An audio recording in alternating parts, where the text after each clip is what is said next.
Good day, everyone. My name is Blanche Dias, and I have to start this video with an apology to Shakespeare. He once said, "All the world's a stage, and all men and women merely players, their acts being 7 stages." And here is where I beg to differ. And today my video is entitled "The 5 Stages of a Woman's Life." The first stage of any woman's life is to grow up. Ask any little girl what she wants to be, and in her cutest lisping tone, she is going to say, "I want to grow up and be like Mummy." Mummy is the all-time hero. And so she puts on Mummy's lipstick, she struts around with Mummy's high-heel shoes, and she just can't wait to grow up. Culturally too, little girls are always gifted with kitchen sets and tea sets, so their favorite game is always playing house. And her favorite doll will be a Barbie doll, or perhaps that little one on whose stomach you press and she bats her eyelids and says, "Mama." But when adolescence comes around, this tide quickly changes. That doll-wielding girl has now, in her own mind, already grown up. And she reaches stage 2, to fill out. She has just entered her teens, and so anatomically, she is still budding. She looks enviously at her more well-endowed classmates, and she prays that she fills out too. She has a sympathetic aunt who is going to take her lingerie shopping, and oh, the joy of wearing a bra for the first time. And more than that, hoping that 30A changes very quickly to at least a 30C before the high school prom comes around. Alas, that 30A or 30C quickly transforms into a 34C with all the milkshakes and French fries that are a great diet plan of stage 2. And now comes the quest, sometimes very, very difficult, of stage 3. To slim down. You no longer want to eat. Now you worry mom with your impossible diet plans, which border on anorexia. You hit the gym.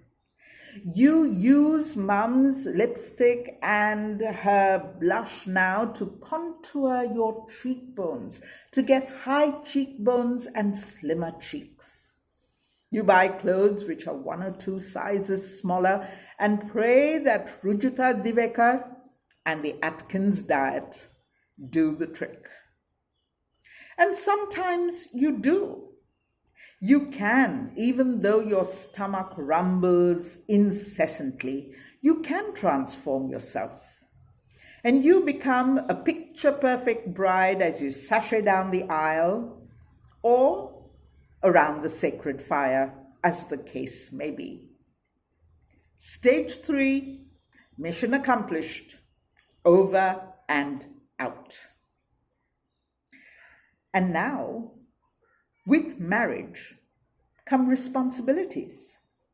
You have to look after home and hearth, as well as sometimes your professional life too. With marriage come babies. And with babies come the inches and ounces that cling to you and never want to leave. They creep up on you, and one day you pass a mirror and you say, "Whoa, what happened? Is that really me?"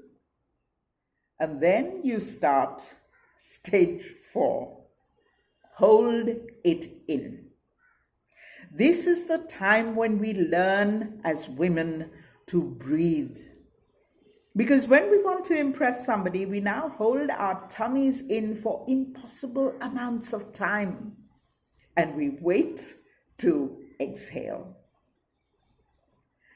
And this goes on for some time, and you begin to wonder, what have I done with my life?